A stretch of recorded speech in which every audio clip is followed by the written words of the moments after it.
Ok. Bom dia a todos, bom dia a todas. É um prazer muito grande, mais uma vez, estarmos aqui no Centro de Estudos. Lembrando que o Centro de Estudos, ele atualmente é também uma transmissão da CIG, da Rede RUT, em saúde mental, e também o nosso projeto de extensão da UFRJ, o EPSANTO, que é o projeto de educação permanente em saúde mental e psiquiatria, coordenado pela professora Fátima. Hoje nós temos uma semana muito especial. Ela começou com os 100 anos da nossa universidade, a UFRJ, a primeira Universidade Federal do Brasil. Então é uma honra, é um prazer muito grande a gente estar aqui nessa semana comemorativa. Apesar de tudo que nós ainda estamos vivendo no nosso país, a gente precisa comemorar a nossa história, e a UFRJ é uma história muito presente na nossa sociedade. E também comemorar a Semana da Musicoterapia. E esse presente nós aqui vamos ganhar, tendo hoje aqui, não só a professora Beatriz Salles, representando a coordenação do curso de musicoterapia, do Instituto de Psiquiatria, e ela vai poder falar para vocês brevemente desse curso que, para nós, no Instituto de Psiquiatria, é uma grande alegria da gente poder ter um curso de musicoterapia dentro do Instituto de Psiquiatria. E ela vai apresentar, então, a professora Lia Rizani, que para nós também é uma grande honra poder estar aqui conosco nesse dia. Então, professora Beatriz Salles, você fala qual é o resultado. Muito obrigada por você estar aqui, muito obrigada, professora Lia Rizani. E vocês que estão no YouTube podem fazer as perguntas pelo e-mail do EPSANTO, e no final nós vamos, então, passar essas perguntas para conversar um pouco mais com a nossa professora. Obrigada, Beatriz. Então, Andréia, muito obrigada. Primeiro quero dar boa tarde, bom dia a todos aqueles que nos assistem e ouvem. Dizer que esse congraçamento, essa alegria é muito recíproca. Eu acho que essa é uma semana muito especial, 100 anos da UFRJ, esse momento único que nós temos enquanto musicoterapia, de termos sido acolhidos pelo Instituto de Psiquiatria dessa universidade. É um sonho acalentado há muitos anos e construído a muitas mãos, dentre eles com a participação imprescindível e fundamental da professora doutora Lia Rizani Mendes Barcelos. Ela ajudou a constituir esse curso e muitos outros pelo Brasil afora, e é uma das responsáveis pela ampliação da formação da musicoterapia no país. Então, isso eu preciso dizer que é um momento de muita emoção, esse que nos traz aqui agora no Centro de Estudos, que é um local que é instituído para que nós possamos fazer essas trocas fundamentais, trazer os diferentes olhares das ciências sobre os fenômenos que a gente observa, em especial que nós vamos ter aqui hoje é como a musicoterapia pode e lida com esses fenômenos. Queria dizer que a professora doutora Lia é colaboradora do curso de graduação em musicoterapia antes dele nascer.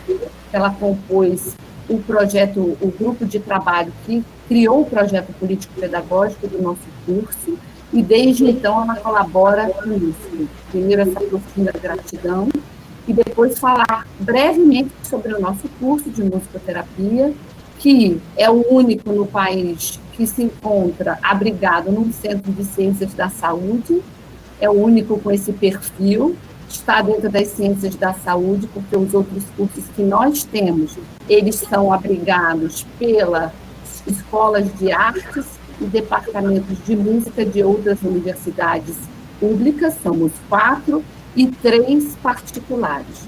O nosso curso são 4 anos de duração, e ele é um consórcio, o que mostra essa potência que a musicoterapia tem de se articular com os diversos campos do saber, e precisa disso para ser o que é. Então, nós estamos constituídos em parceria com a Maternidade Escola, com a escola de música, com o departamento de arte corporal, com o departamento de terapia ocupacional. Então, é uma grande honra, e todos aqueles que quiserem, que nos escutam e quiserem participar e conhecer o curso, são muito bem-vindos, inclusive nesse momento de PLE, que é o excepcional, que nos tornou abertos para o mundo, né? Nossas disciplinas estão aí online, e aqueles que tiverem interesse são muito bem-vindos mesmo como ouvintes. É só olhar a nossa grade e entrar em contato conosco. Então, dito isso, passo a palavra para a nossa querida Lia Rejane, para que ela possa iniciar a sua palestra. Muitíssimo obrigada. Em primeiro lugar, eu quero dar bom dia a todas as pessoas que me ouvem e me veem, e quero agradecer à professora Beatriz e agradecer ao convite dos coordenadores, professor Dr. Marcos Machado e a professora Beatriz Salles, professora doutora Beatriz Salles. E quero dizer que é sempre um prazer muito grande voltar ao IPUB, onde eu comecei a minha formação, ou seja, onde eu passei como estagiária há muito tempo atrás, em 75, quando eu estava no 4º ano de musicoterapia. Então é sempre um prazer enorme voltar a essa casa, mesmo que seja virtualmente. Né? Obrigada, Beatriz. Eu vou falar hoje sobre o paciente como narrador de sua história através da música, ou a menina do armário. Isto à luz do modelo teórico Molyneux-Natir, que durante a apresentação eu vou falar também. E começo com uma frase do musicoterapeuta americano William Sears, que é: a música serve como meio de expressão quando faltam palavras. Essa frase está num artigo no nosso primeiro livro de musicoterapia, escrito por Tyler Gaston, e é, sem dúvida nenhuma, uma fonte primária absolutamente importante, ainda hoje, para todos nós.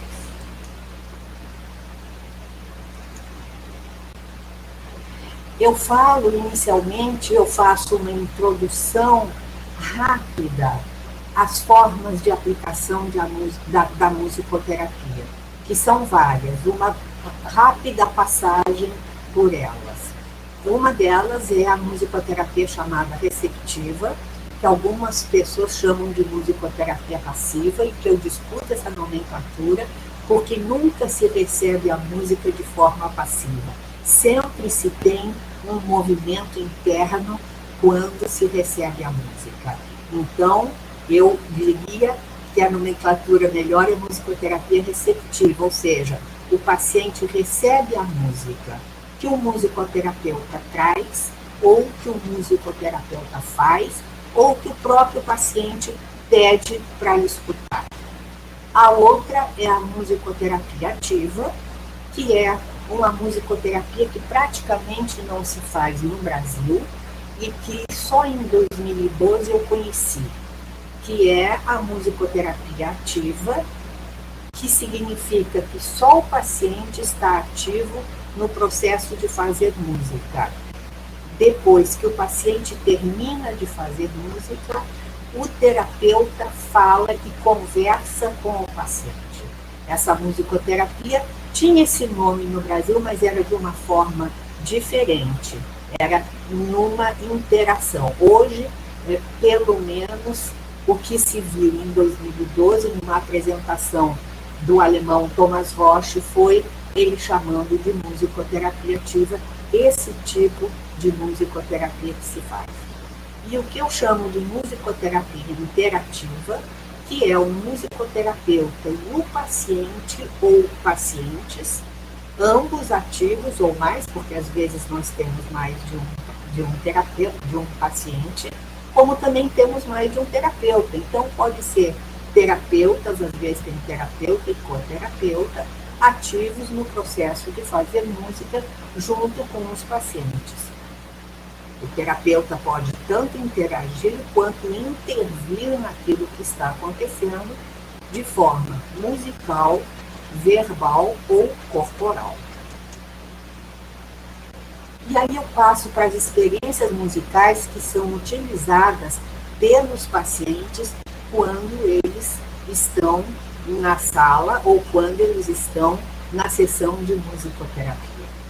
Uma delas é a recriação musical, e a gente tem que, é necessário que se faça uma observação para essa recriação musical, porque tem também recreação, mas não é a palavra aqui. Aqui é recriação musical, que muitas vezes as pessoas não entendem, mas que é quando o paciente canta uma música já existente, já composta. Se entende que ele está recriando algo que já existe.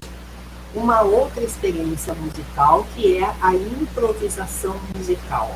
A improvisação é o paciente criando música que ainda não existe e que também não vai ficar registrada, ou seja, ele faz e essa improvisação, ou essa música, ou esse produto musical, vai, quando ele terminar, voltar para o silêncio de onde saiu. Que é a grande diferença da improvisação para a composição musical, que é algo que fica registrado de alguma maneira, ou seja, o paciente cria e é registrado. Ou, hoje em dia, é muito fácil de registrar, porque os celulares estão aí, é apertar um botão e acabou. Mas, antigamente, se fazia em fita, ou se fazia, que hoje também pode se fazer gravando a imagem, enfim. Ou eu tinha uma forma, até o meu último trabalho, eu tinha um papel sempre à mão e eu escrevia o nome das notas. Então, eu registrava de alguma maneira a música e registrava a letra, se tivesse letra. Né? Então, quando eu saía de lá, eu colocava na pauta e no penúltimo trabalho que eu fiz, que foi numa enfermaria de diálise, numa clínica de nefrologia, com crianças no momento da diálise, né? Eu tinha uma caderneta que eu escrevia tudo, depois todos os pacientes fizeram alguma composição e eu fiz depois partituras e coloquei, afixei tudo com as letras na própria sala, o que foi muito importante para os pacientes, porque eles diziam, como eu fiz isso, eu nunca tinha feito isso. Então, é algo muito importante no empoderamento, enfim. Eu vou seguir, senão eu paro aqui e fico. E a escuta musical, que é exatamente o tipo de musicoterapia que está no tipo de musicoterapia receptiva, ou seja, o paciente não faz música, o paciente recebe música. Tem um outro tipo que estas experiências estão naquele mesmo livro que eu falei antes. Então, vejam que de 68 são essas experiências, lá estão já em 68, quando no Brasil tinha musicoterapia clínica já, né, no próprio PUB, mas não se tinha ainda formação de musicoterapeutas. A música era feita por outros profissionais e também não tinha o nome de musicoterapia. Mas voltando para a paródia musical, pega-se uma música conhecida, né, e se coloca uma letra, o paciente coloca uma letra, ou pega uma letra existente e coloca uma música. E a exploração musical, que é uma experiência que eu percebi que é extremamente importante, principalmente nas primeiras sessões.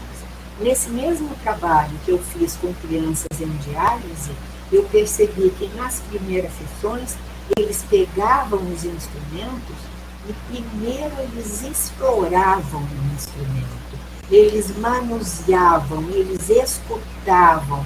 Eu tinha uns chocalhos que eram transparentes, eles mexiam para ver o som que aquelas contas faziam ali dentro. Então, eu entendi que tem uma experiência musical, que é a exploração musical, que é muito importante. E as técnicas utilizadas pelos musicoterapeutas, né, que são as mesmas, ou seja, a audição musical, quando o terapeuta traz, o musicoterapeuta traz músicas para serem ouvidas, pedidas ou não pelo paciente, ou que durante a sessão o paciente pede a recriação, improvisação e composição. Só que no slide anterior tinha composição assistida e eu não falei sobre ela, então eu falo agora. Eu chamo de composição assistida aquela composição que é feita pelo paciente com a ajuda do musicoterapeuta. Porque não é fácil o paciente. Às vezes ele compõe, mas às vezes ele diz, não, eu não quero assim, eu quero assim. O que você acha de eu fazer assim? Então, ou ele traz uma letra e diz, eu quero fazer uma música. E aí ele é assistido, né, com a ajuda do musicoterapeuta. E uma técnica que eu criei, que eu chamei de provocativa, eu criei desde o momento em que eu comecei num estágio, eu comecei estagiando na BBR, fiquei há 3 anos estagiando na BBR, e eu percebi que tinha um tipo de atuação que provocava algo do paciente. Só que isso começou na década de 70, mas eu só consegui apresentar essa técnica em 2008, num Congresso Brasileiro de Musicoterapia, por um único motivo. Eu não sabia como fundamentar a técnica. E apresentar uma técnica sem uma fundamentação teórica, eu considerava que não era adequado. Então, eu fiquei até 2005, quando eu fui aluna num doutorado, né, eu fui aluna de um musicólogo, Jean-Jacques Nattier, um francês, e aí eu encontrei a fundamentação que eu precisava. Então, aí foi que eu organizei e só em 2008 eu apresentei. E aí eu falo sobre a narrativa, porque eu estou falando do paciente como narrador. Essa narrativa em musicoterapia, ela pode ser cantada pelo paciente, quem narra é o paciente, ou ele narra algum aspecto da vida dele, ou ele narra alguma situação, enfim. Ele pode narrar como protagonista, ele pode narrar como personagem, como testemunha, ele tem várias possibilidades de narrativa, ou de narração, né? Pode ser cantada, pode ser tocada através de música estruturada, ou seja, música já existente, ou pode ser narrada através de um único elemento constitutivo da música ou um parâmetro de um desses elementos constitutivos, o que está na definição de musicoterapia da Federação Mundial de 96, é a utilização da música e ou seus elementos constitutivos e seus parâmetros. Então, um paciente pode me mostrar alguma coisa ritmicamente sem som. Como?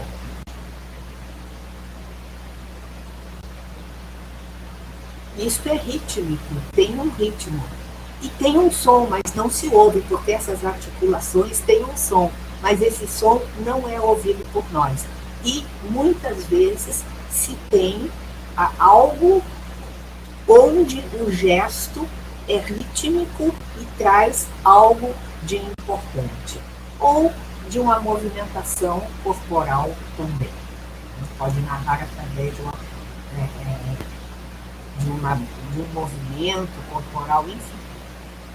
E aí eu começo a falar, já que eu lá na frente, no início eu falei que seria a luz do Jean Molineaux, né? Eu começo a falar então sobre exatamente esse tipo de fundamentação que eu fui construindo ao longo dos meus estudos de música e de musicoterapia que andaram sempre juntos, não.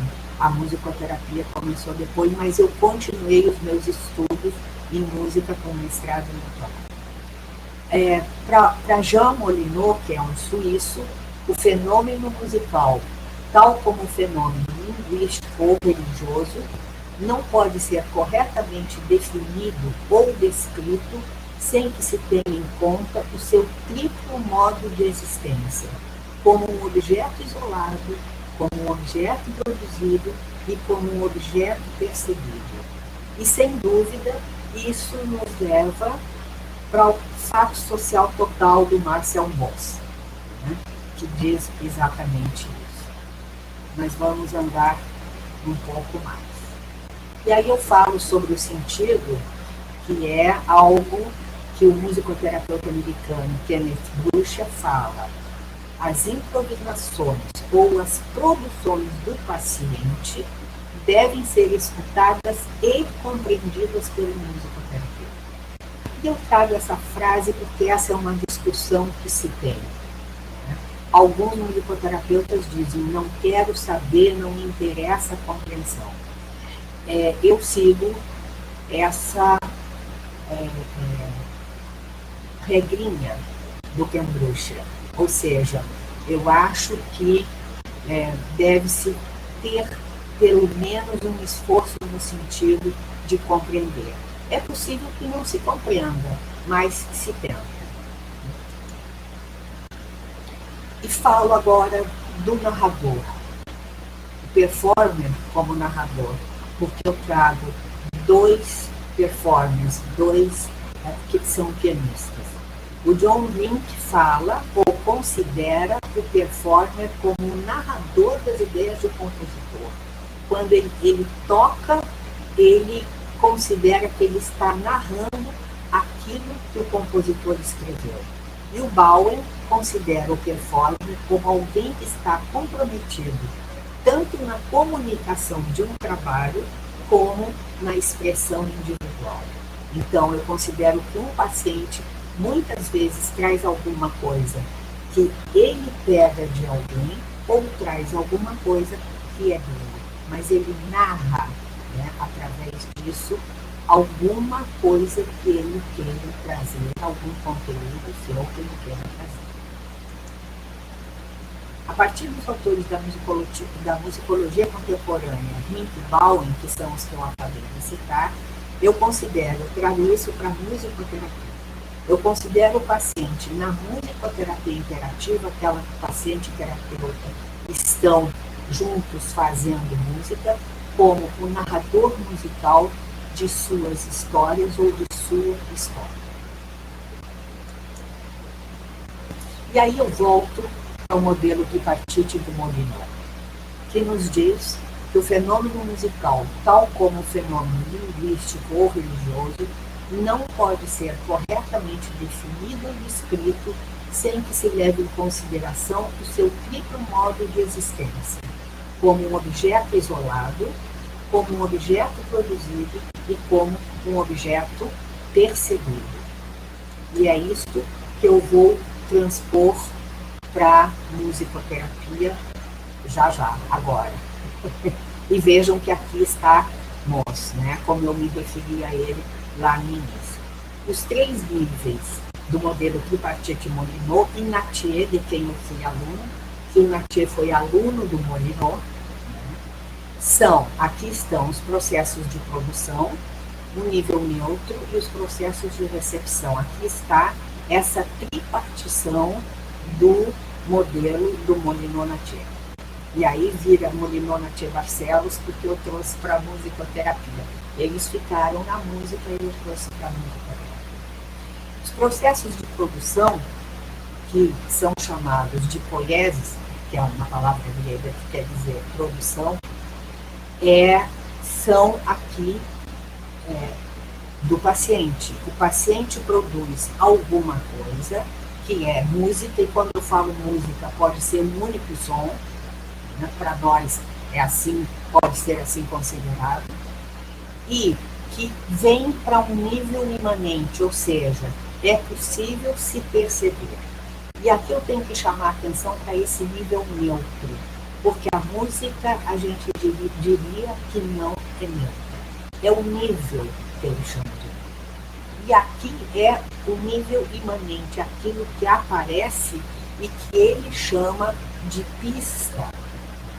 Aqui o paciente deixa uma pista no que ele faz, sonoro ou ritmicamente ou musicalmente, enfim, ele deixa uma pista e aqui estão os processos de recepção.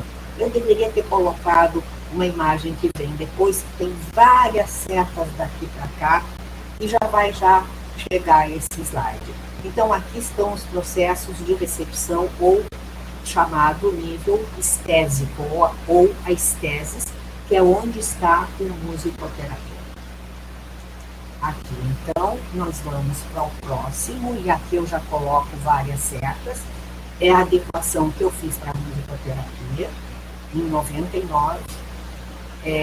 Aqui, eu comecei em 99, mas só terminei em 2005, eu sou lenta.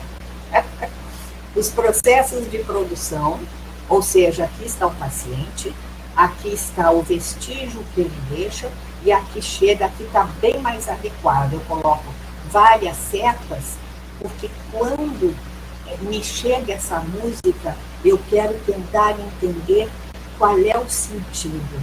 Porque aqui tem uma questão importante. A música não tem um único sentido, ela tem uma natureza polissêmica, de vários sentidos.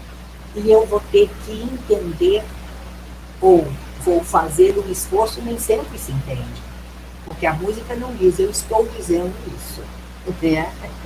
Então, eu recebo essa música e eu começo a tentar ir e vir para tentar entender qual é o sentido. E aí, eu vou me manter um pouco aqui, eu vou ter que voltar, né? E eu venho agora aqui para este nível, só para explicar a questão do vestígio e da música. Eu, então, falo de análise musicoterapêutica, que não é uma análise musical. Agora, quem sabe música vai me entender melhor. Existe uma análise musical que nós, musicólogos, eu me considero que foi o meu doutorado, foi em musicologia e mestrado, nós musicólogos fazemos. O que é isso? É realizar uma análise exclusivamente a musical, não é a musicoterapêutica, eu estou falando da análise musical, é uma análise da música, daquilo que tem ali, dos sons, enfim, é uma análise bastante complicada, mas não serve só, essa análise só não serve para a musicoterapia. Eu preciso mais do que isso. É a análise musical. Eu então faço aqui uma definição, porque eu chamo de análise musicoterapêutica, que é a análise musical realizada pelo musicoterapeuta, vinculando os aspectos musicais produzidos pelo paciente, a sua história de vida, a sua história clínica, a sua história sonoro-musical e ao seu momento. Novamente, vejam que eu trabalho muito, eu começo em 86 e eu sigo para terminar em 2004. Mas antes disso, eu começo a discutir em escritos, em artigos que eu fui fazendo ao longo do tempo. Então, a análise musicoterapêutica, ela não é só a música que o paciente fez, mas eu tenho que levar em consideração essas 3 histórias do paciente. E aí é que eu vou trazer uma cena clínica. E essa cena clínica, ela é a Marina, como eu vou chamar a paciente, ela é a protagonista dessa cena. Eu preciso antes dizer que eu tinha, durante esse ano, eu sempre tive estagiários do curso de musicoterapia no meu consultório. E durante esse primeiro ano da Marina, como é um nome fictício, evidentemente, eu tive um médico alemão que era aluno do curso de musicoterapia, que hoje, evidentemente, há muito tempo, é um musicoterapeuta que voltou para a Alemanha, chamado Nils, e o nome dele é importante eu trago exatamente por conta disso, Nils Hammel. Ele voltou para a Alemanha, ele fez um doutorado, a Marina foi o objeto de estudo, a situação da Marina foi o objeto de estudo dele nesse doutorado, e ele hoje é diretor de uma clínica de autismo em Bielefeld. Ele está há muitos anos de volta na Alemanha. Mas a cena clínica está relatada, e aqui eu preciso dizer que eu tenho os registros de todas as sessões que eu fiz em todos os lugares que eu trabalhei, e é um material valioso para mim, porque quando eu preciso apresentar alguma coisa, eu sei a data, o dia que aconteceu, a hora que aconteceu, e tenho quem estava comigo como estagiário, porque eu tinha um estagiário por ano, né? Então eu tenho todas as informações que eu preciso, eu encontro nesses registros. Eu só perdi um registro que foi do penúltimo trabalho, que foi na clínica de diálise, na clínica de nefrologia. Mas eu apresentei muitos trabalhos sobre essa clínica, então significa que eu tenho tudo relatado nos trabalhos que eu andei apresentando e artigos, então tem um bom registro, né? Então, no registro das sessões, foram várias sessões, eu tenho Marina vai ao armário no início da sessão e joga de forma ruidosa todos os instrumentos para fora do armário, né? Eu aqui preciso falar um pouco sobre isso e descrever que armário era esse. Esse armário era grande, com 3 portas largas, 2 que abriam juntas no mesmo espaço e uma outra que era separada. Nessa que abria no mesmo espaço, tinha uma prateleira bem próxima do chão, a uns 5 centímetros do chão, uma prateleira que ficava mais ou menos a uns 50 centímetros do chão, e uma prateleira acima, que a menina não alcançava. Na prateleira bem debaixo, eu tinha os instrumentos mais pesados, atabaque, bombo, instrumentos grandes. Na prateleira do meio, eu tinha instrumentos médios e pequenos. E na prateleira bem de cima, eu tinha 3 violões, um teclado e instrumentos que eram mais delicados, porque muitas vezes os pacientes jogam de um que jogou o violão e destroçou o violão. Então eu passei a guardar lá em cima, mas foi uma cena clínica também muito importante. Bom, eu não vou entrar, senão eu não termino. Uma vai puxando a outra e não dá certo. Eu vou voltar para cá.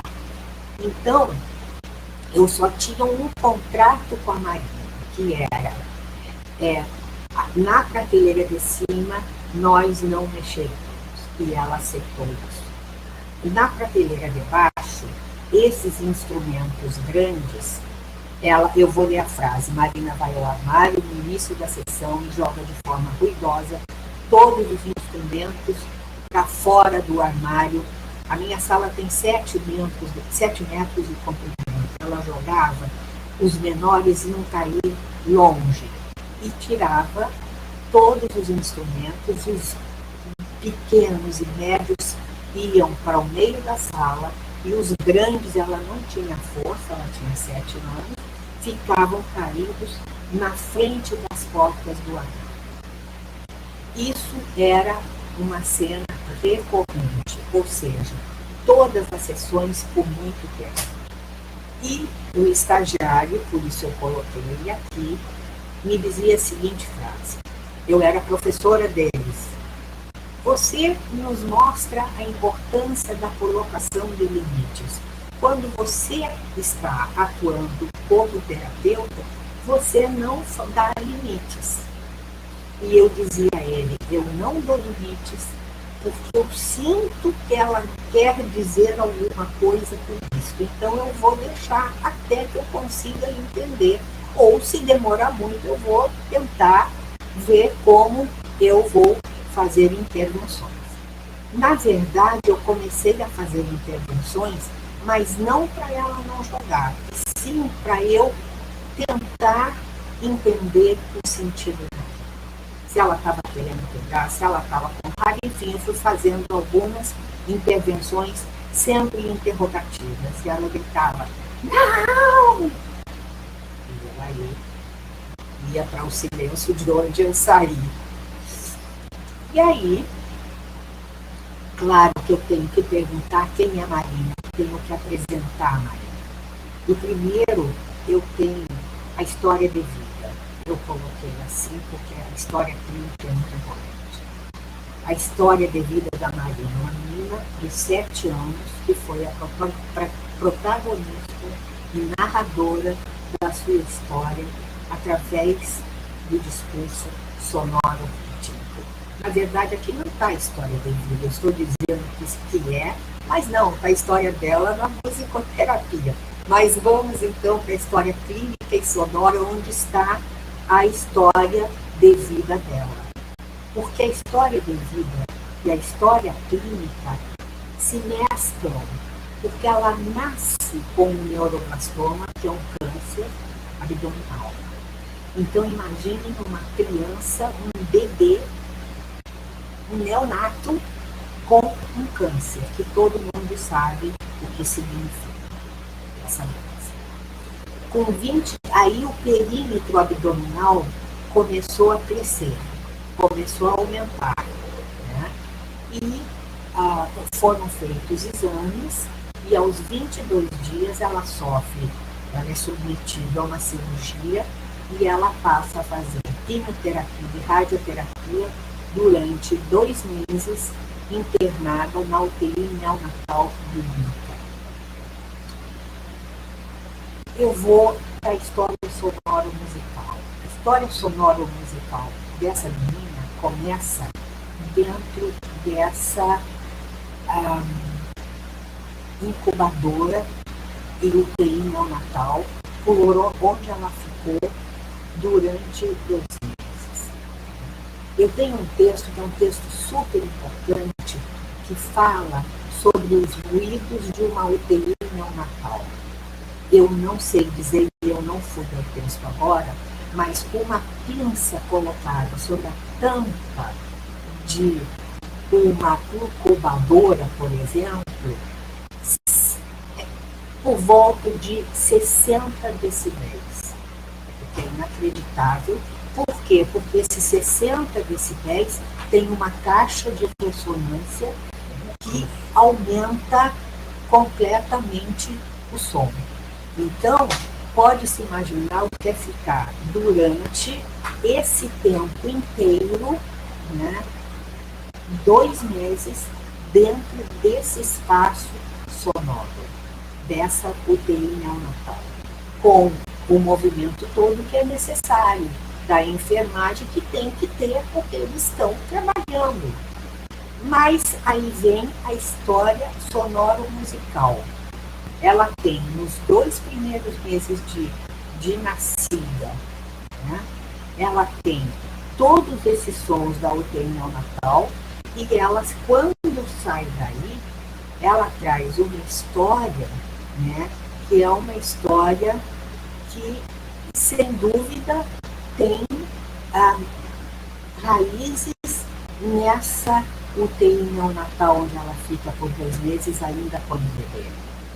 Ela, quando sai, ou seja, o que ela não gostava em termos de som, o ruído da válvula do vaso sanitário, o ruído do secador de mãos, e tinha, segundo a família, porque isso aqui evidentemente não foi colhido com ela, mas sim com os pais, que vinham sempre os 2, né? Ela tinha terror a ruídos. Então, aqui nós temos as 3 histórias, e na verdade a história de vida dela se cruza tragicamente com a história sonoro-musical, ou ao contrário, sonoro-musical se cruza tragicamente com a história de vida. E aí eu trago uma frase de um cientista alemão que dizia que a narrativa do paciente sobre a sua enfermidade nem sempre mostra o sentido diretamente. Este é demonstrado pela recriação de padrões. Ou seja, recriação aqui naquele sentido que eu falei lá no início, de recriava mais e mais. A cada sessão ela retirava, jogava os instrumentos do armário. Eram as recorrências da narrativa dela. A cada sessão, não ficava uma sessão sem ela começar esvaziando o armário.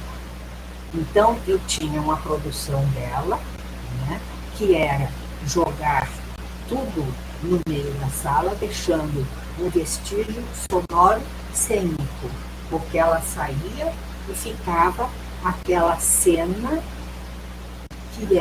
que nos trazia pela memória a cena sonora.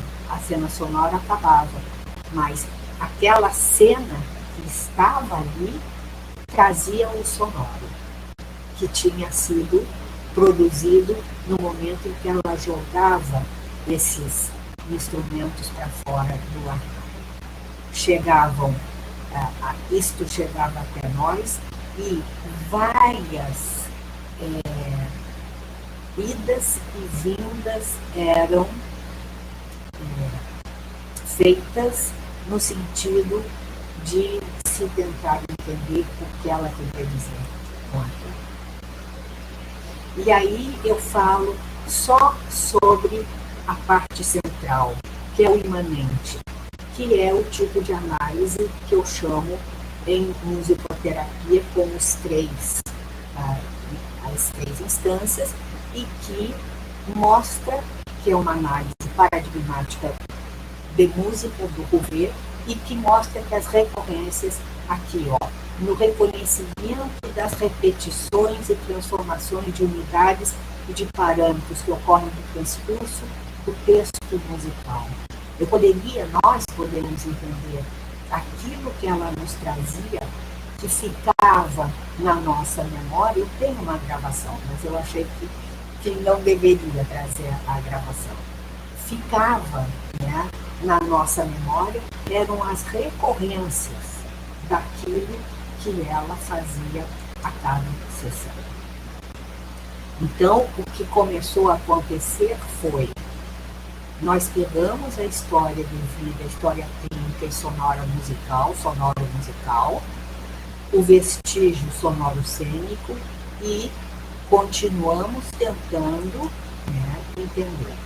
E a partir daí, dessas recorrências, nós começamos a fazer perguntas. Por que será que ela esvazia o armário?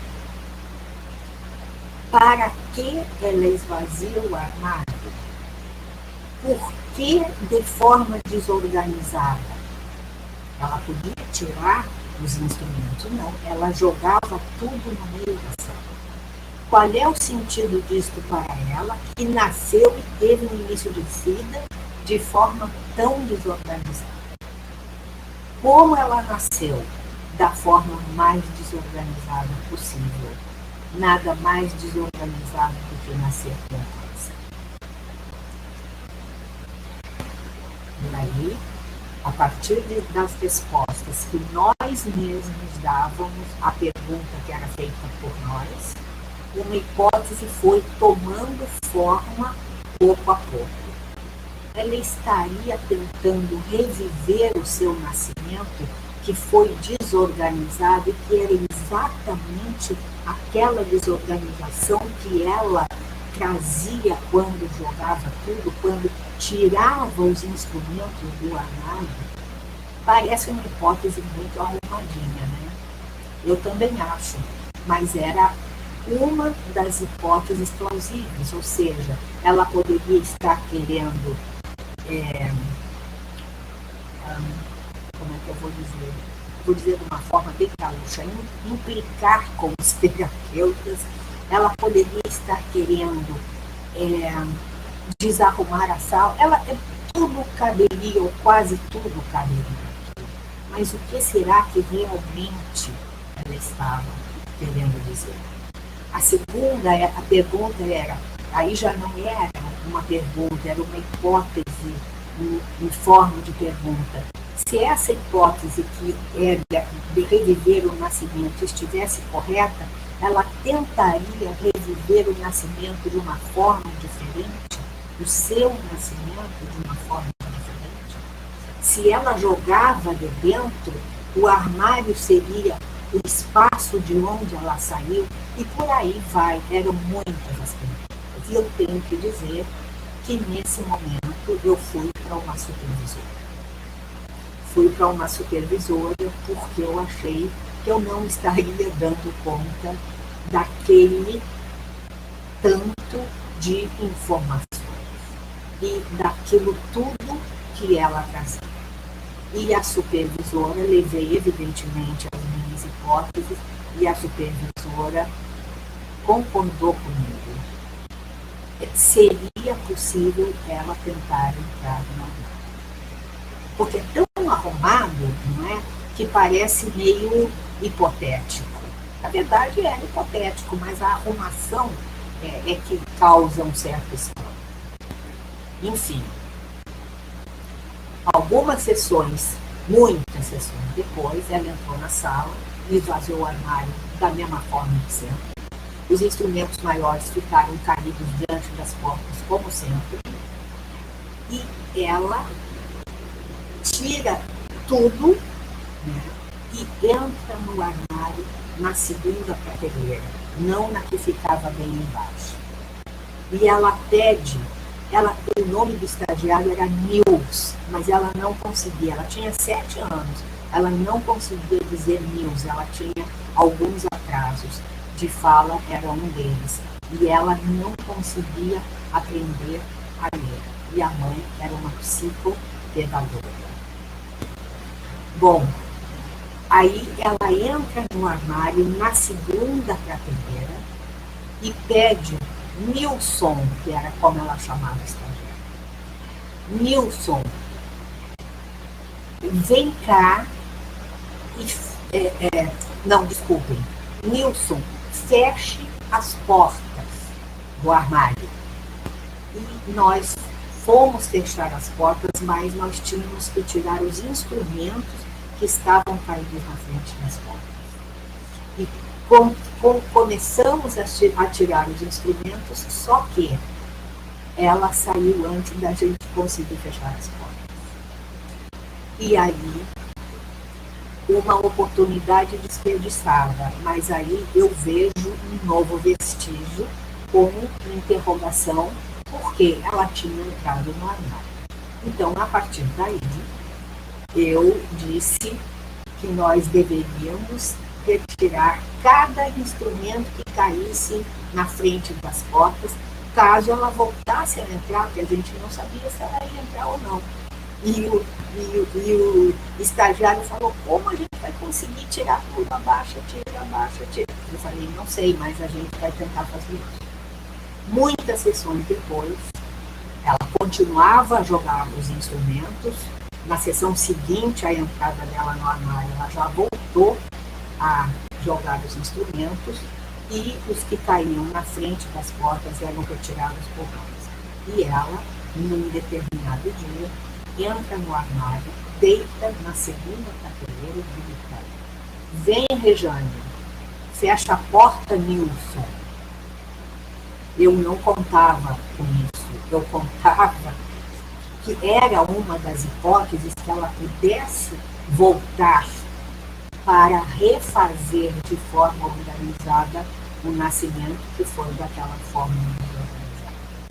Mas eu nunca imaginei que ela fosse me chamar. Então, eu entrei na prateleira de baixo e fiquei por segundos sem saber o que eu ia fazer dentro do armário junto com ela. Ela ficou em silêncio, eu também fiquei em silêncio, e durante um tempo que eu não sei precisar, eu estava nesta prateleira, na prateleira abaixo, e ela estava deitada aqui.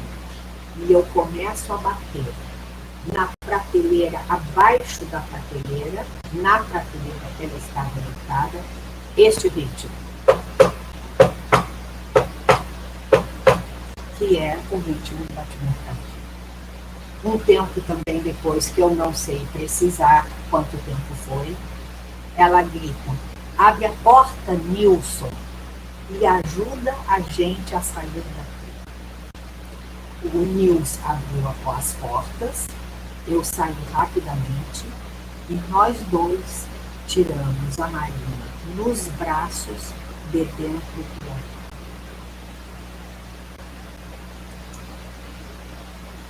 Mas ainda nós não tínhamos a certeza do sentido.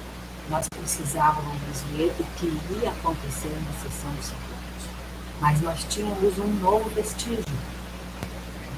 Ou seja, ela entra e eu refaço uma situação anterior.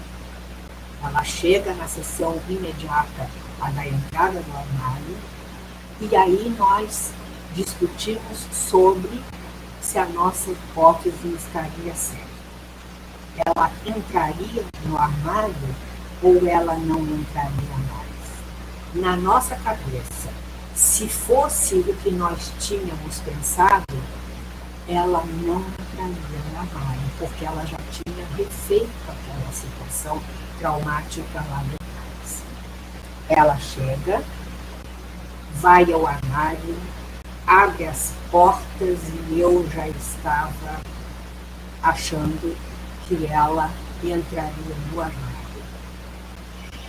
Ela não tira o único instrumento do armário e pede ao estagiário, ao Nilson, para trazer uma mesinha que estava longe, e pede, ela diz o lugar que ela quer que o estagiário coloque a mesinha, e ela vai para o armário, pega os instrumentos, e eu imaginei que ela ia jogar tudo novamente, e ela coloca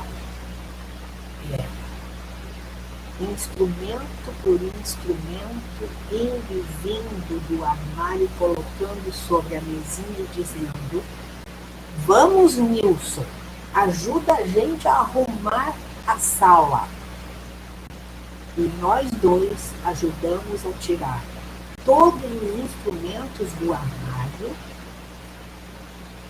para cima da mesinha. E aí, quando ela terminou de arrumar a sala, a sessão continuou fazendo o que a gente fazia sempre, que era, depois que ela esvaziava o armário, a gente cantava, a gente tocava, enfim, fazia as atividades que fossem acontecendo a partir dela ou sendo trazidas por nós. E aqui, no momento em que ela faz isso e diz que vai arrumar a sala, para mim, ela ratifica o sentido que nós tínhamos dado. E nunca mais ela jogou os instrumentos fora do armário. A partir daí, o processo continua com o que nós precisávamos trabalhar: a fala. Ela tinha um problema psicomotor. Ela tinha alguns problemas que tinham alguns aspectos que deviam ser trabalhados. E ela, num determinado momento, ela estava numa escola tempo integral. E num determinado momento, que eu não sei precisar, eu fui à escola para saber o que ela fazia na escola. Marquei com a professora e no final do dia eu fui à escola e fui conversar com a professora sobre como ela estava na escola. Nós estávamos na sala de aula onde ela ficava, a professora me recebeu na sala de aula, e aí a professora, eu perguntei como é que ela está na escola. E a professora apontou Isso foi antes dela entrar no armário. Apontou um saco de estopa, eu não sei se é saco de estopa que se fala aqui. Acho que é um saco que se põe batata, enfim, aquele mais grosso, não é o branco, aquele bege. Né? E aí ela apontou o saco, eu falei, o que tem naquele saco? O saco estava cheio. E ela falou, tem brinquedos. Ela não fica com as outras crianças, ela fica com o saco, ela tira todos os brinquedos, todos os dias, todos os brinquedos dentro do saco, e alguns dias ela entra no saco. Ou seja, ela precisava voltar para nascer de novo. Parece. O processo musicoterapêutico da Marina começou em 92 e ela teve 286 sessões. Ela teve mais algumas situações que eu considerei absolutamente importantes, claro, sempre tem, mas algumas que para mim foram inusitadas, como uma situação do Maslow, de culminante, como é que é? Não é situação culminante, é uma... muita gente aí sabe, que eu vou lembrar já, que eu nunca pensei que uma criança pudesse ter, num determinado dia, que se fez algo muito lindo. Eu levei um prelúdio de um autor americano, que eu não sei o nome agora, que é lindo, era um solo de piano, e nós, num determinado momento, começamos os três, ainda eram meus, a fazer uma movimentação. Não era mais um Luiz, era André Sarretano, a minha estagiária, que eu tinha uma por ano. Começamos a fazer uma movimentação com a música, e quando terminou, ela sentou, mandou a gente sentar e rezou um Pai Nosso, agradecendo. Foi uma situação pungente, agradecendo pela vida dela, enfim, agradecendo, que é uma situação culminante. Tem um nome aqui que eu não estou lembrando, um nome anterior a culminante, né?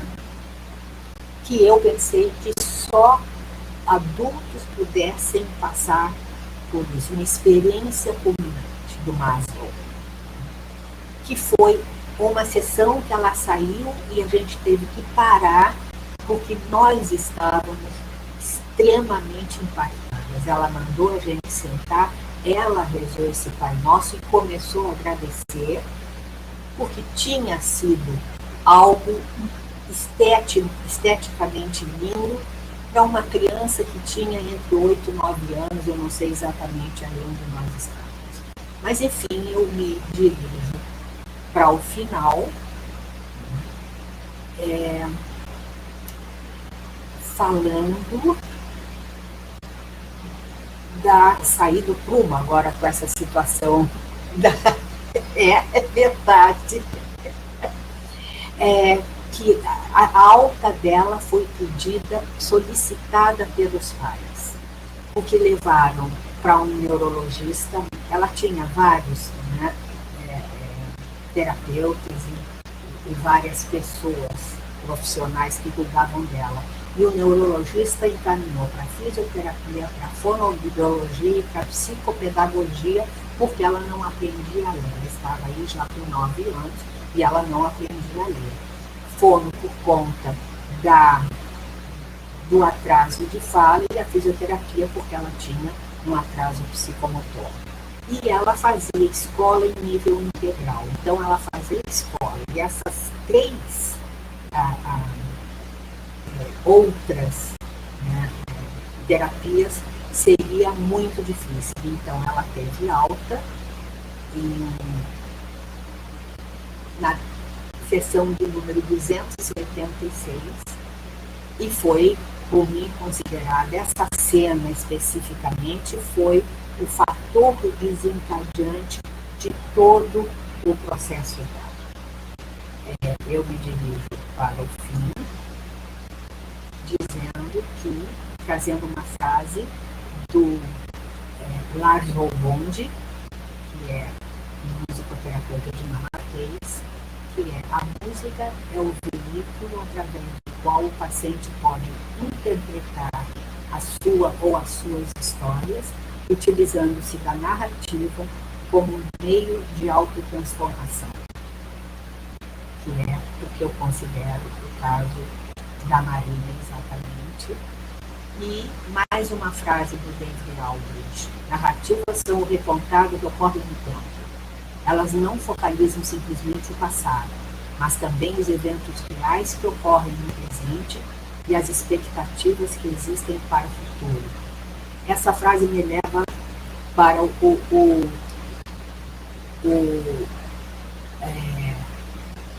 Santo Agostinho, né? O tríplice presente do Santo Agostinho. O presente traz o passado pela memória e o futuro pela expectativa. É exatamente isso. De forma similar, volto para o David Aldrich, as narrativas musicais ocorrem no tempo, porque a música é uma arte temporal.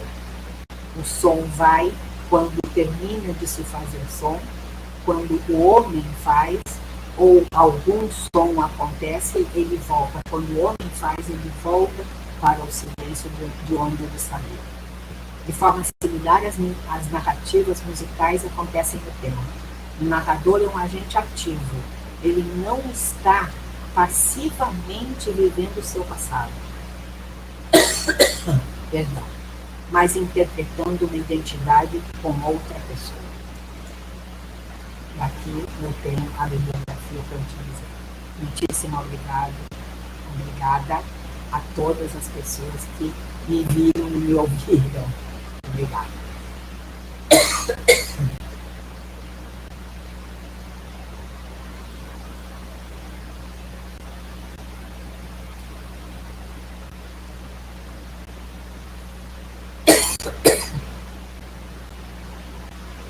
Agradecer muito por ele. Na verdade, a gente não gostaria de parar de ouvir, porque nós gostaríamos de poder ter muito mais. A gente tem mais de 120 pessoas nos assistindo no YouTube.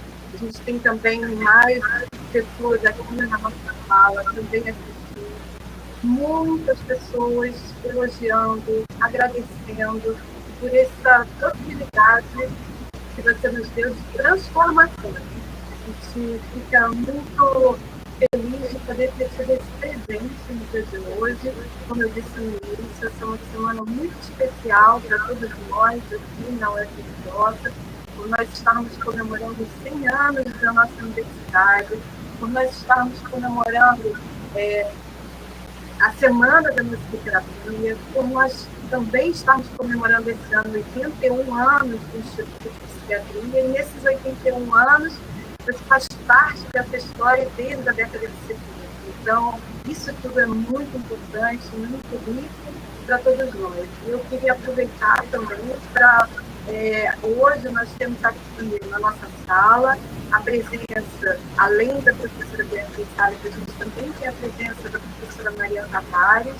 Então, eu gostaria de convidar a professora Maria Tavares para também fazer parte aqui desse nosso encontro, porque, além da professora Maria Tavares, nossa diretora, durante 8 anos, ela tem uma participação enorme nesse curso de musicoterapia que hoje nós temos aqui no Instituto de Psiquiatria. Então, acho que agradecer a presença da professora Maria Tavares, convidá-la também para participar desse nosso encontro final.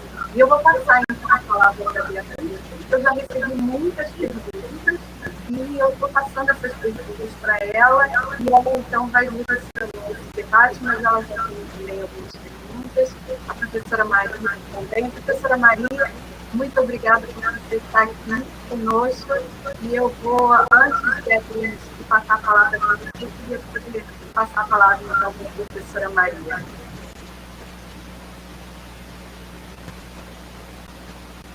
O seu áudio, Maria.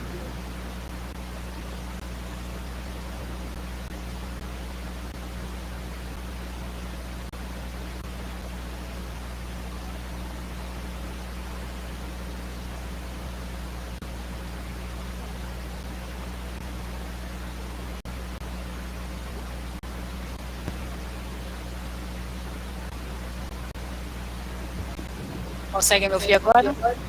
Sim. Então, eu só tenho também a agradecer aqui a presença da Lia Regiane entre nós. Esse curso de graduação em musicoterapia, eu acho que é algo, enfim, se tiver algumas coisas que a gente se orgulha de ter podido participar na vida, uma deles é essa, porque eu sei que é alguma semente que vai ficar para muito além da minha passagem aqui nesse mundo. Esse curso de graduação, né? E aí contamos sempre com a Lia Regiane, com a Beatriz, com o Marcos, agora com a Maria, um grupo de pessoas, todos os musicoterapeutas têm uma característica, acho que eles são uma classe, talvez por não serem tantos, são unidos, todos se conhecem, todos torcem muito pelo sucesso e pelo crescimento, né, da profissão. Então eu queria agradecer e acho que professora Lia, a sua palestra hoje mostra a força e a importância da musicoterapia nesse nosso campo, né, da saúde mental, com essa história linda dessa menina que tinha que nascer de novo, e nasceu a partir da musicoterapia, a partir do armário, dos instrumentos, do som do coração. A música realmente tem uma potência que nos emociona. Então, a minha fala é para agradecer estarmos aqui juntas, né, e podermos prosseguir nesse caminho. Muito obrigada, Maria. Eu vou passar, então, agora a palavra para a professora Beatriz Salles, representando a coordenação do curso de graduação na musicoterapia.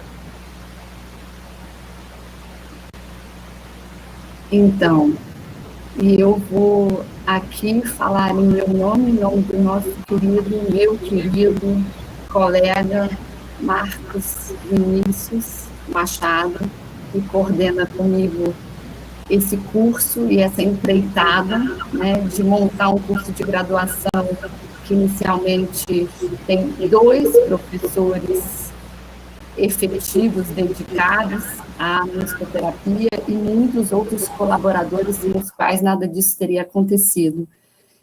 E ficou mudo, não sei se vocês estão me ouvindo. Ai, que maravilha, tá.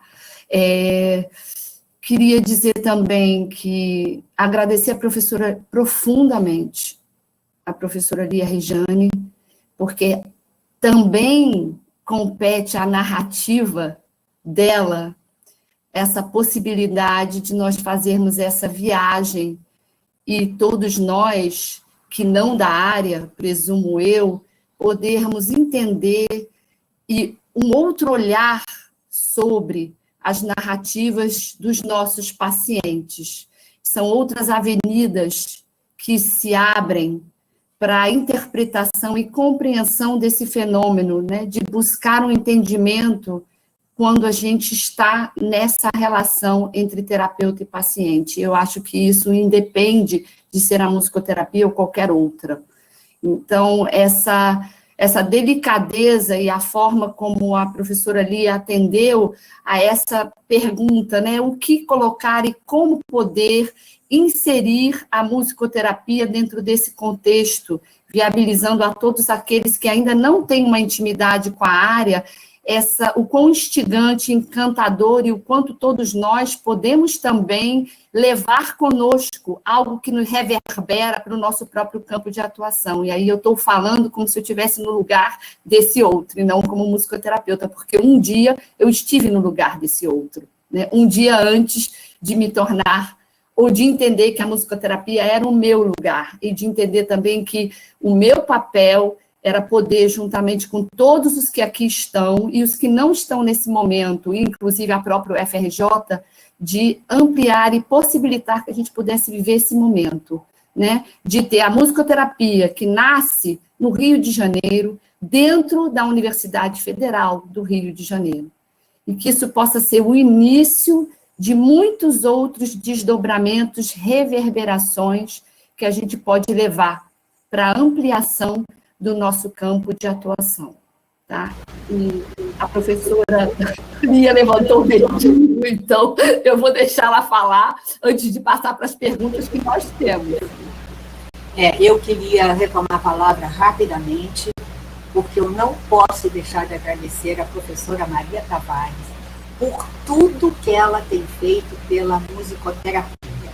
Vai ser chamada daqui para frente a mãe da musicoterapia, porque todo o apoio para que esse curso acontecesse dentro do IPUB, dentro da UFRJ, foi dado, e isso nós vamos ter que lhe agradecer para sempre.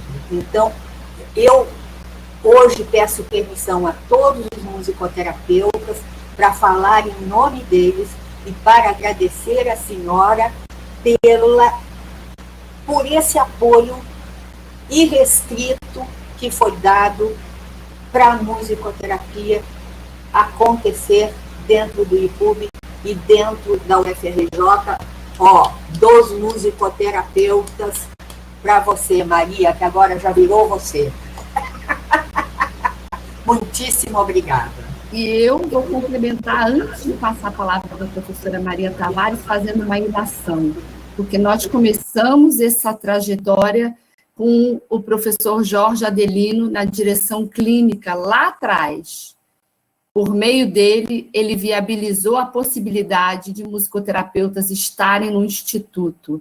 Então, fazendo a ilação a essa apresentação de hoje, eu imagino que foi isso, né? A professora Maria Tavares chegou para viabilizar esse parto, que foi o nascimento, né? Mas o professor Jorge Adelino e todos nós que participamos desse processo, estivemos nele para entender qual era a equação possível para abrir esse armário, se vocês me permitem essa metáfora.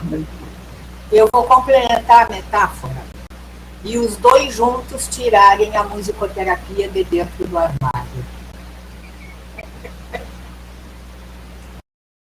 Mas teve um outro parteiro importante aí, que foi o professor João Ferreira da Silva Filho, porque esse sonho da musicoterapia no Instituto, eu herdei dele, né? Ele, ao longo dos 8 anos dele, ele também, o tempo todo falava, nós temos que fazer uma graduação de musicoterapia, e aquilo, como eu cheguei muito novinha no IPUB, eu vi ele falando isso, aquilo foi gestando também. Então tem vários pais, vários avós, várias mães, tem muita gente aí apadrinhando esse curso, que bom, né?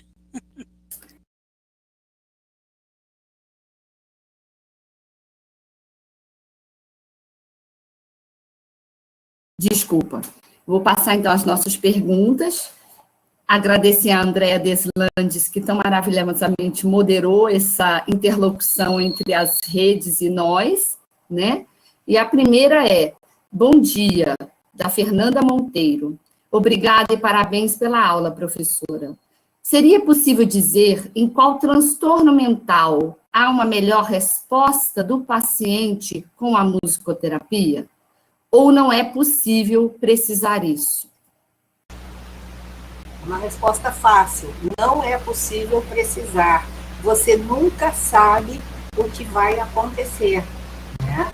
Ou seja, a música vai a lugares que não se pode imaginar e não se sabe o que pode causar em cada um de nós. Então, cada um vai ter uma resposta à música, e eu não falo só música, mas quando eu falo música, eu falo no todo, às vezes é um som mínimo. Tem histórias do IPUB que o terapeuta entrou em contato com o paciente só se trouxe alguma coisa quando o terapeuta, o musicoterapeuta, começou a mexer com a perna, a balançar a perna cruzada. Estavam os dois sentados. O paciente nunca tinha feito nada. Num determinado momento, ela olha e está o paciente fazendo a mesma coisa que ela. Ou seja, é um ritmo, como eu disse, porque não tem som. O som da articulação existe sim, mas não se ouve. E foi o que fez com que o paciente se abrisse para o processo. eu fui estagiária no público, todo mundo já sabe, em 75, e nós tivemos um paciente que entrava mudo e saía calado. E um dia, isso era um grupo, o paciente começou a cantar Aline, em que estrela você se escondeu? E ninguém entende, em francês. Não me perguntem como nem porquê. Ou seja, foi algum núcleo dele que foi, por algum momento, né, de alguma forma, sensibilizado, e ele traz uma música quando ele nunca tinha feito absolutamente nada. Então, não é possível dizer, porque a música também cá para nós é bem misteriosa, né? Muito, mais do que a gente imagina. Tem meandros na música que a gente não ouve, e que podem cutucar fundo, contracantos, vozes que estão subrepetícias, enfim, não dá para saber. Não dá. Obrigada pela pergunta. Então, vamos à próxima, nós temos muitas. Bom dia, gostaria de ouvir essa da Thaisa Santos. Gostaria de ouvir sobre como é trabalhada a musicoterapia nos casos de autismo. Como construir um trabalho buscando uma subjetividade e algum tipo de relação nesses casos. Nós temos muitos casos diferentes de autismo, né? E nós temos muitas crianças, eu vou falar em criança porque principalmente, muitas crianças diferentes com autismo. Então, eu vou ter que, infelizmente, dar a mesma resposta. Se trabalha, antes de mais nada, tentando achar algum estímulo, eu não gosto dessa palavra, que nos leva para um outro lado, mas, enfim, algum som, algum ritmo, algum movimento que chegue até essa criança e que se tente, a partir daí, fazer um desenvolvimento. Eu trabalhei muito com autismo, muito, com crianças cegas autistas também, e é uma busca enorme. Você vai tentando, porque essas crianças trazem uma história sonoro-musical, mas são ainda histórias que são pequenas, e é nelas que nós temos que chegar. E é na criança que nós temos que chegar para tentar exatamente estabelecer um primeiro contato para o desenvolvimento da relação terapeuta-paciente, sendo que no autismo tem um agravante. O centro do problema é exatamente esse. Não é uma relação com alguém que tem uma outra patologia. O centro é o autismo, né? Então, há uma dificuldade enorme e não tem receita. Talvez seja até bom não ter receita, porque nem todas as receitas seriam possíveis para todos os pacientes, né? Para cada paciente, diferente. Então, a próxima pergunta é da professora Marli Chagas. Rejane, de que maneira você considera que foi a musicoterapia que propiciou essa expressão dessa menina? Eu tinha relatos das outras pessoas, né, que trabalhavam com ela. E ela não tinha absolutamente nenhuma resposta. Na escola eu sabia, ela ficava dentro do saco. Agora, fora ninguém me disse se tinha acontecido alguma coisa nesse sentido. Na musicoterapia eu vi, e a abertura dela, sem dúvida, quando eu falo em abertura, vocês vão dizer, mas como ela cantava? Como abertura? Eu estou falando de uma outra abertura, muito maior do que a abertura que ela fazia respondendo a nossa música antes de entrar no armário. É um divisor de águas, sem dúvida nenhuma, esse momento em que ela entra no armário. Ela sai do armário e os meus olhos veem uma outra criança. Eu não posso ter certeza, mas na musicoterapia foi esse o momento, né? E a partir daí, sem dúvida nenhuma, houve um outro tipo de sessão. Eu acabei de dizer que ela teve uma experiência culminante, coisa que eu nunca ouvi falar, pelo menos no Maslow, que fala sobre experiência culminante. E quando eu vi aquilo acontecendo, e eu tinha uma outra estagiária, que era a Andréa Farnetani, que falou, que isso? Porque eu achei que ela ia fazer um ônibus. Ela me mandou sentar no chão, ela mandou a estagiária, a Andréa, sentar atrás de mim, e ela sentou na frente. Eu falei, pensei, né, vamos passear de ônibus. E ela começou, Pai Nosso que estás no céu, santificado. E o R dela era um R não brando, imagine, ela tinha 9 anos e ela não tinha um R brando. O meu também é meio complicado, mas o dela era brando. Ela falava brando. Pai Nosso que estás no céu, santificado, venha a nós nosso reino, enfim. E depois desse dia, que era imediato ao dia do armário, eu saí, a Andréa me perguntou, que é isso? Eu falei, vou te trazer um livro, porque eu não conseguia nem falar. E levei o livro do Maslow, mas ela falou, não tem criança. Eu falei, o que eu posso fazer? Ele não falou em criança.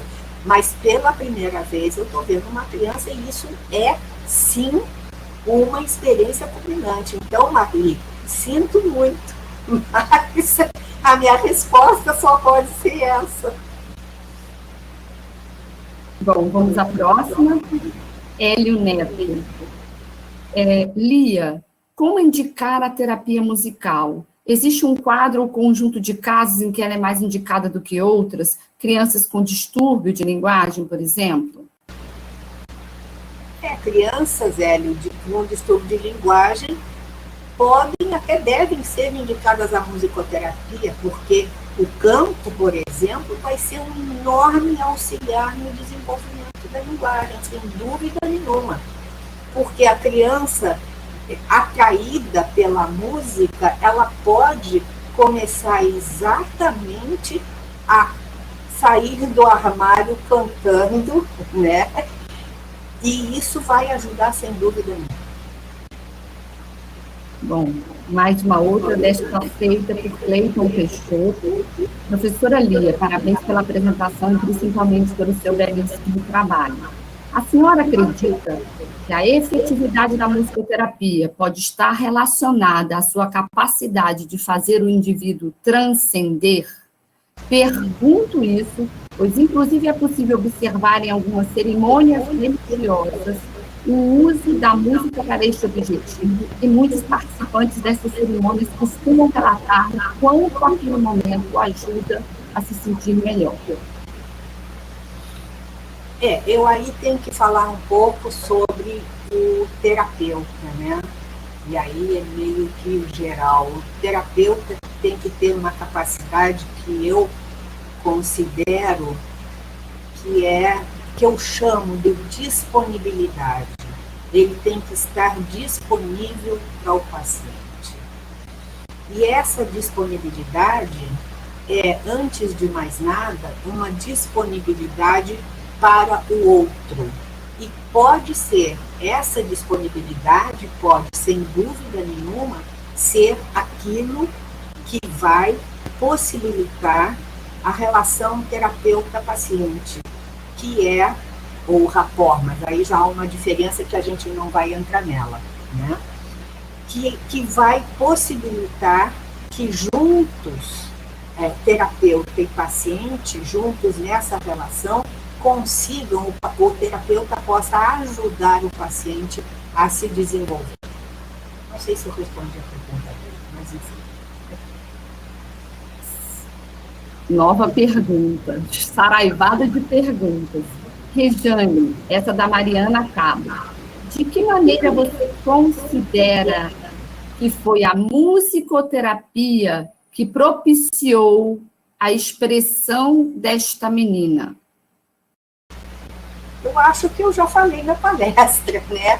Quer dizer, foi, antes de mais nada, eu tenho que sempre falar nessa relação terapeuta-paciente, um espaço que provavelmente deu uma segurança, ela poderia falar uma série de aspectos, mas sem dúvida nenhuma foi isso que possibilitou que ela se abrisse para essa relação e que ela trouxesse talvez a maior dificuldade da vida dela, que foi o próprio nascimento. Eu estou começando a diminuir um pouco as respostas. Sim, porque estamos quase no finalzinho, temos 4 minutos para acabar. Então, eu estou tendo que também fazer uma seleção. A próxima da Juliana Quintas. Professora Rejane, na sua prática clínica, a senhora já atendeu crianças expostas diariamente a ruídos de tiros, de violência? Como foram as manifestações clínicas no ambiente de tratamento através da música? 3 minutos? Essa é mais difícil. Olha só, eu vou falar super rápido. Eu trabalhei no Morro do Pavãozinho, no momento em que teve o massacre da Candelária. Eu pensei e disse, eu preciso fazer alguma coisa. A única coisa que eu sei fazer é musicoterapia, e olhe lá, que eu acho que eu sei. Então, eu soube do massacre, eu estava num congresso mundial fora do Brasil, liguei a televisão arrumando malas para voltar para o Brasil. E vi que tinha havido o massacre da Candelária e não acreditei. Eu falei, isso é coisa de televisão. Brasil, né? Cheguei aqui e num domingo fui ver o Fantástico para ver se era verdade que era. E aí eu comecei a procurar um lugar para poder fazer alguma coisa e achei, tive que ter um padrinho para entrar numa determinada instituição, onde tinha, que era no Morro do Pavãozinho, eu não sei se ele é do Rio, que é um morro que separa Copacabana de Ipanema. E lá tinha uma instituição de crianças que eram trazidas da rua. Era um projeto e eu consegui entrar lá, eu e uma outra musicoterapeuta, vejam, consegui entrar lá com a Lenita Moraes, que é uma querida musicoterapeuta e grande amiga, e nós começamos a fazer um trabalho, né, com os meninos de rua. Eram 11 meninos e meninas, uma vinha com o neném no colo, até adolescentes que eu tinha a história, tenho todo esse material, eu já apresentei isso também fora, esse trabalho. E eu tive um menino, né, eles traziam sempre as mesmas coisas e tudo começou eles colocando e aceitando a gente para dançar funk com eles. Eu não sabia mais dançar nada de funk, ainda não sei, mas eles ensinaram a gente, fizeram algo premeditado. Era uma fila deles todos, botaram uma aqui em cada ponta. E a gente não conseguia nem se ver. Eles separaram a gente e começaram a ensinar funk. E aí, eles me chamavam de catifunda. Eu acho que essa catifunda que todo mundo conheceu, virou alguém meio mais próximo deles. Né? E um dia, um deles abriu a porta e falou, catifunda, hoje eu tive um sonho. Eu falei, para, não fala, faz uma música com isso. E ele fez. Hoje eu tive um sonho, eu não vou saber. Hoje eu tive um sonho, sonhei que todo mundo era a gente. Hoje eu tive um sonho, sonhei que todo mundo era a gente. E eu falei, canta. E ele fez uma música. E aí foi que eu percebi que só então eles tinham voz. Até então, um tinha morado por 8 anos na esquina do Roxy, em Copacabana, um tinha morado por 7 anos na frente do Santos Dumont. Era um projeto extremamente interessante, eles iam à rua e os meninos começavam vindo só para tomar banho e comer, e voltavam para as ruas, até que os meninos acabavam ficando na instituição, e o projeto tinha por objetivo final profissionalizar os meninos. A Petrobras tinha meninos que eram encaminhados e começavam a trabalhar, e eu percebi que ele só teve voz quando ele compôs. Até então, eles só traziam os funks que eles ouviam e que eles cantavam e que alguém fazia. E aí eles começaram a compor, que não era a palavra utilizada, e eles começaram a ter voz e dizer quem eram os meninos. Última pergunta, acredito, né, Andréia, pelo adiantado da hora, para a gente se manter dentro do horário. E essa, então, é do Leonardo Palmeira. Parabéns, professora Lia, pela apresentação e pela sensibilidade do seu trabalho. Narrativa de histórias de vida são um importante recurso na recuperação dos transtornos mentais. A arte e a música são muitas vezes canais para mudanças de narrativas, particularmente para os pacientes com limitações na linguagem verbal. Mas pela sua apresentação, se compreendi bem, a música pode ser uma forma de mudança de narrativa independente da linguagem verbal. Gostaria que explicasse melhor como a música pode mudar narrativas, mesmo em pacientes com essas limitações. Obrigado e parabéns pelo seu trabalho. Na verdade, eu acho que durante a apresentação eu já mostrei, mas a música, muitas vezes o paciente não consegue falar sobre as coisas dele, né? Mas cantar é diferente, porque cantar é de uma outra ordem, né? Eu não estou falando de mim, eu estou cantando, é muito diferente. Então, facilita, como esse menino de rua, por exemplo, que veio falar que o Brasil não dava voz aos meninos de rua. Ele nunca tinha falado isso. Ele cantou isso, foi possível. Ou seja, a música carrega aquilo que não pode ser dito, falado, mas ela se encarrega de carregar e possibilita que se fale aquilo que às vezes é tão difícil através de uma voz que é exclusivamente falada. Ela possibilita isso. Bom, então eu creio que estamos a 92 minutos, né? Nosso tempo seria 90. Se a Andréia me autorizar, tem uma última pergunta para se fazer ainda, que acabou de chegar. Pode ser, Andréia? Totalmente autorizada.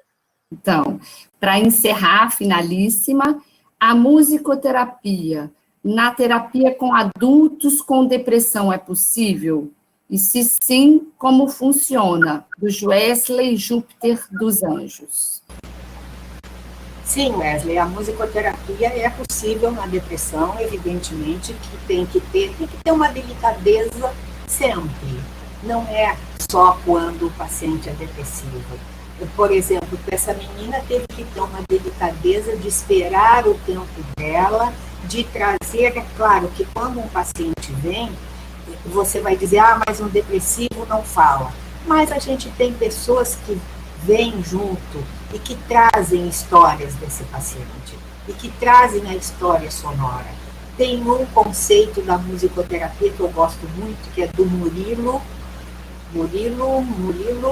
Bom, por enquanto fica Murilo, até o final eu espero um Brito, Murilo Brito, que se chama Canção Desencadeante, que sempre vai se encontrar pela história de vida, história sonora da pessoa, vai se encontrar a uma canção ou um som ou algo que faz parte dessa história e que pode ser o fator desencadeante de um processo, com toda a delicadeza possível.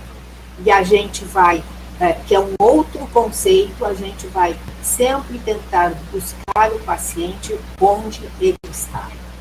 E esses conceitos têm um conceito que vem posterior a ele, que eu não posso deixar de falar, porque eu vejo muitos musicoterapeutas se mantendo naquele primeiro. E aí tem um musicoterapeuta canadense, que é o Lee, né, que fala o seguinte: o musicoterapeuta tem que dar, mesmo que ele saiba que o paciente tem preferências musicais, o terapeuta, o musicoterapeuta, tem que dar novas avenidas musicais para o paciente, senão ele vai manter o paciente no mesmo lugar. Colin Lee é o nome dele, eu gosto muito. Pronto, eu acho que aí nós encerramos, ainda, né? Eu antes de encerrar, eu queria, mais uma vez, ressaltar o quanto essa semana, finalizar com esse encontro, foi realmente um presente que todos nós tivemos na Universidade Federal do Rio de Janeiro.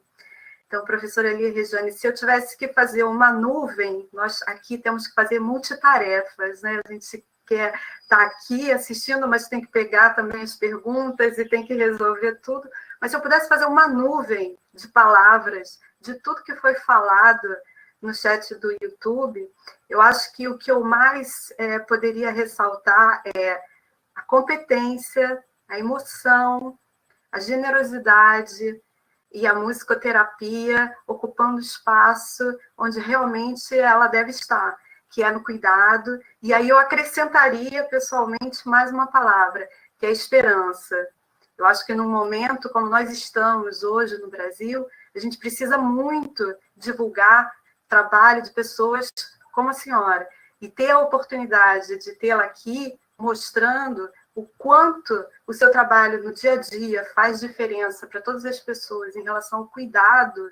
Eu acho que isso é uma forma de transformação e uma esperança que a gente pode trazer para a nossa sociedade. Então, mais uma vez, agradecer e dizer que terminar com essa mesa, eu quebrei vários protocolos aqui hoje do Centro de Estudos, né? Pedi que realmente a Beatriz fizesse as perguntas e te apresentasse, porque eu acho que é muito importante a gente mostrar esse valor desse curso de graduação de musicoterapia. Pedi para a professora Maria Tavares também, ela não sabia, eu pedi para que ela participasse, porque eu sei o quanto a professora Maria é importante para esse curso e para o Instituto de Psiquiatria, para o UFRJ e para a saúde mental.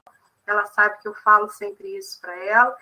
E dizer que é uma honra ter 3 mulheres aqui hoje, que as 3 mulheres têm essa característica de coragem, essa característica de força de trabalho, de competência, de determinação e de amor pelo que vocês fazem. Então, isso é o maior exemplo que a gente pode dar. Então, eu vou finalizar essa mesa. Se por um acaso ainda Beatriz, professora Maria, professora Lia quiserem também falar alguma coisa, por favor, fiquem à vontade. Eu só vou falar uma coisa e vou passar a palavra circular. Eu acho assim, os afetos nos afetam. E eles é que viabilizam esse conjugar desse verbo, que não é a esperança, é o esperançar, no sentido freireriano da palavra. Que bom que estamos aqui todos juntos. E não falo mais nada. Fui, muita gratidão mesmo, e vou passar a palavra. Eu vou ser muito rápida, porque depois da Beatriz é mais difícil, mas eu quero voltar a agradecer a professora Maria Tavares por tudo. É mais fácil dizer assim, porque eu não vou enumerar os motivos desse agradecimento que ela tem feito pela musicoterapia, o professor Jorge Avelino, e muitíssimo obrigada à professora Andréia por essa presença aqui, que é muito inspiradora, que mostra que nós estamos num caminho que é um caminho que tem que ser seguido dentro do IPUB, ou seja, que cabe aos professores Beatriz, a quem eu agradeço muitíssimo pela existência do curso, que foi graças às pessoas que estão no IPUB, que receberam a Beatriz de braços abertos, e ao professor Marquinhos, como eu chamo, né? Então, muitíssimo obrigada por essa acolhida de sempre, desde 75, no IPUB, com idas e vindas, e saídas e voltas, mas sempre com o IPUB dentro de mim. Muitíssimo obrigada por tudo. E a todos que estiveram presentes aqui, muito obrigada. Eu também Só tenho a agradecer e agradecer muito a Andréia também, sempre tão competente e carinhosa. Eu acho que é isso, é a força das mulheres aqui, levando o IPUB, que é onde a gente está, né, para frente. Vamos seguindo. E é isso, para terminar com música, né? A gente tem que lembrar isso. Mande notícias do mundo de lá. É isso. É um trem de chegadas e partidas. Que bom que nós estamos juntos nessa mesma estação, realizando a mesma viagem. Obrigada às pessoas da técnica que tornaram possível, a Fátima, ao Renato, e eu sei que tem outras pessoas. Muitíssimo obrigada. Não seria possível sem elas. Para mim, não seria possível. Para todos. Renato e Rodrigo também estão sempre conosco e a gente sempre é muito grato a todos. Então, eu finalizo o nosso centro de estudos de hoje.